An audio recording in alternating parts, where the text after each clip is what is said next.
Hello mga langga, dahil nag-crave tayo ng seafoods. Ayan, ang daming tahong for today's video mga langga. Ayan, magluluto tayo ng sweet and spicy tahong. Ayan, wow!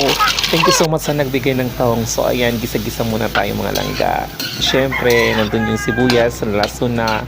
Tapos lagyan natin ng konting toyo. Tapos oyster sauce, yan, pampasarap. Tapos paminta, ricado, and other mga seasonings, mga palangga, yung mga pampalasa. Gusto ko yung hindi masabaw, yes.